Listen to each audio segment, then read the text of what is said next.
नाज़िर लाड़काणे में नौजवान नारी के 2 ॾींहं ताईं पुलिस पारां नाहक क़ैद रखण ख़िलाफ़ चांडिया बिरादरी एहतजाज कयो आहे। रिपोर्ट करे रहियो आहे मुख़्तियार चांडियो।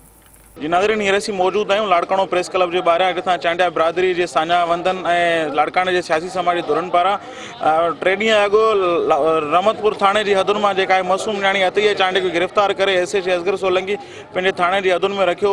उनखां बाद में देरि सां उनखे वरी रूमेन थाणे ते रखी करे उतां बि वरी देरि सां उनखे कंहिं 3 जॻह ते शिफ्ट कयो वियो आहे। उन न्याणीअ जी बाज़ियाबी त कल्ह थी वई, पर उन SH खे गिरफ़्तारी अमल में हिनमहिल ताईं न अची सघी आहे। हिननि घुर कई आहे SSP लाड़काणे खां त उनखे गिरफ़्तार कयो वञे।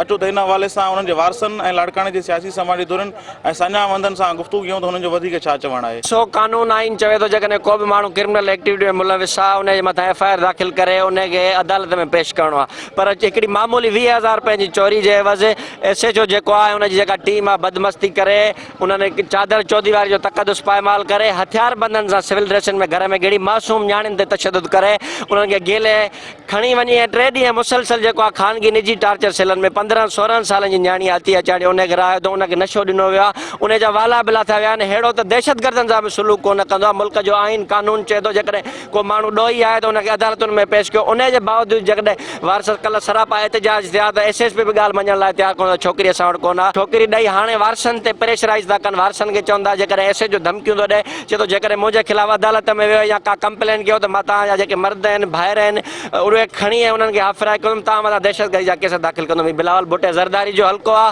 हू पीपुल्स पार्टी जो चेयरमैन आहे। हिन वक़्त ताईं उन ऐं जेके लाड़काणे मां चूंडियल नुमाइंदा आहिनि वज़ीर मशीर आहिनि जेके उन्हनि को बि नोटिस न वरितो आहे। हीअ मासूम माण्हू आहिनि, हीअ ग़रीब आहिनि, हिननि जो आख़िर ॾोह कहिड़ो आहे। हेॾो त दहशतगर्द सां बि सुलूक कोन कंदो आहे। मां लफ़्ज़नि में बयान ई कोन थो करे सघां। खणी विया त असांजे कुते जो पेरो लॻो हो, पर घर में बि न लॻो, दर ते लॻो, ॿाहिरि प्लाट ते लॻो। त तंहिंमां असांजे पाड़े वारी खे बि खयूं, असांखे बि खयूं।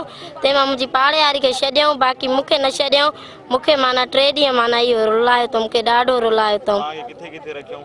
हिकिड़ो कच्छ में माना खणी विया, ॿियो हेॾे बेस कॉलोनी रोड आहे, डबल रोड आहे, हुते मूंखे उहे 2 घर ॾिठल आहिनि। SHO खणी वियो। हा, पाण हिक ॿिए खे शराब पिया पीअनि, आफीन पिया पीअनि, पर मूंखे डुक पियारनि पिया। मूंखे न वणियो त मां चयो मां भाऊ न पीअंदमि। मूंखे मारियऊं ॾाढो। मूंखे माना जॾहिं फ़ोन आयनि असांजनि जी त पोइ मूंखे माना ॿाहिरि हुते छॾियऊं, चौंक में छॾियऊं। चांहि में मूंखे उहो आफीन मिलाए पीआरनि पिया। अदा पहिरियां त मूंखे अफ़सोस जो इज़हार करिणो पए थो त कानून जा रखवाला हाणे असांखे यरगमाल कंदा।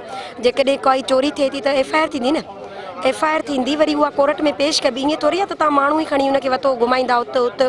बिल्कुलु इलीगल कमु कयो आहे असांजे SHO ऐं मां हिनखे कंडेम कयां थी। मां कल्ह खां वठी वारसनि सां गॾु आहियां ऐं नंढड़ी बि मां ई बाज़ियाब कराई आहे SHO खां। ममताज़ कॉलोनी में हिकिड़ी ओताक हुई, पहिरियां उहो पाण पियो वञे, वरी हुन पंहिंजो पुटु ॾिनो बाइक ते, हिकिड़ो पंहिंजो पुलिस ऑफिसर ने, उहे वीडियो बि मूं वटि ऑन द रिकॉर्ड आहिनि। गुज़ारिश आहे सारा वसार अवलदारनि सभिनी ऑफिसरनि खे असांजी गुज़ारिश आहे, हिकिड़ी वॾी नाइंसाफ़ी आहे असगर सोलंकी साहब कई आहे। उहो अहिड़ो कानून जे दायरे खां ॿाहिरि टपी हलियो आहे। हाणे लेडीस आहे, हिकु त ॿी औरत बि कोन्हे, न हुनजी माउ साण आहे का शइ कान। 18 सालनि जी नौजवान छोकिरी जंहिंखे 8 महीना शादी खे छा आहिनि। उन खां बाद में हुनखे राति जो 1:30 बजे 2 बजे वोमेन थाणे ते पियो छॾियईं। इहो कहिड़ो कानून आहे, मुआफ़िज़ आहे।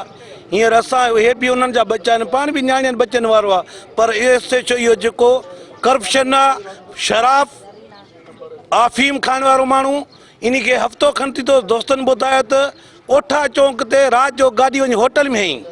काफ़ी माण्हुनि खे धक लॻा, उते कुझु माण्हुनि विझर्स बि, पोइ उते चवंदो मां SHO आहियां। अहिड़ा जेके ऑफिसर आहिनि, हाणे उन खे छोकिरी अतिया खे खणी गैर काउंटर पंहिंजे उताक ते रहियो अथई, जंहिंमें न लेडीज़ पुलिस आहे न वोमेन आहे, का शइ न। पंहिंजा पुलिस वारा आहिनि, शराब पीअनि था, वरी नंढड़ी खे चांहि में शराब विझी ॾिनो अथनि। असांजो इहो हींअर असांजो मतालबो इहो आहे त बाला अफ़सरनि खे इन खे केस दाख़िल कनि, इन खे गिरफ़्तार कनि।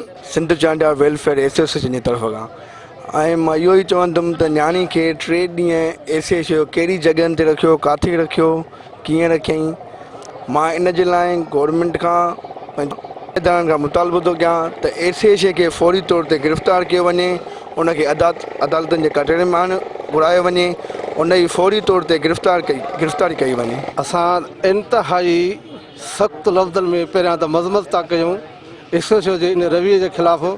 जेको सिंध जे नियाणियुनि सां उन नाजाइज़ी कई आहे ऐं जेको आहे त प्राइवेट जाइ ते रखी नियाणी सां जेको आहे उनखे नाहक बंदि कयो वियो आहे ऐं अहिड़े एसएच खे रहण जे लाइक़ु नौकिरी जे लाइक़ु न आहे। असां एसएस साहिब खे रिक्वेस्ट कंदासूं पंहिंजे सचवा जे प्लेटफॉर्म तां त महिरबानी करे इनखे सस्पेंड कयो वञे। करे उनखे पुलिस वारे खे एसएच के लायो वञे उनखे असां हथ कड़ियूं ॾिसूं हथनि सां बसि ॿियो असां कुझु नथा चऊं। ॿियो इहो ई था चऊं त इंसाफ़ खपे असांखे सभिनि खे मुंहिंजी नियाणी खे इंसाफ़ खपे। असां चऊं था एसएच जे ख़िलाफ़ कार्रवाई कई वञे ऐं कोर्ट में केस हलायो वञेसि त जीअं मतिलबु नियाणी खे नियाणी खे छो खयो वञे जॾहिं कहिड़ो बि कानून में न आहे त तव्हां नियाणियुनि खे हर बि ईअं छो खणी था कनि। असां चऊं था त कोर्ट में हिन जे ख़िलाफ़ केस हलियो आहे त जीअं माना हिनखे इंसाफ़ मिलियो वञे नियाणी खे। असांजो इहो चवणु आहे त जेॾीमहिल जेको आहे तो आया अचे छोकिरी खे वठी विया त मोमिन थाणे लेडीज़ ते ॾिना त बि सही हो। हिन लेडीज़ ते बि न नाजाइज़ी हिन लेडीज़ पुलिस हिन छा नाजाइज़ी छोकिरी खे वठी वञी जेको आहे तो पंहिंजे हाउसनि ते जेको आहे रहायो अथऊं। किथे उताकुनि में रहनि पिया, किथे कंहिं जिथे शराब पीअनि पिया, हर शइ कनि पिया। छोकिरी असांजी जेको आहे तो चवे थी त उते शराब मूंखे बि जेको आहे तो माना प्यालनि में विझी जेको आहे तो चांहि जी हूअं न त चांहि जी प्यालनि में विझी उहो जेको आहे तो मूंखे शराब पीआरनि पिया। मुंहिंजा वाला लथा, मां बेहोश थी वियुमि। मूंखे का ख़बर न आहे त मूंसां छा असरु कयो या छा न कयो।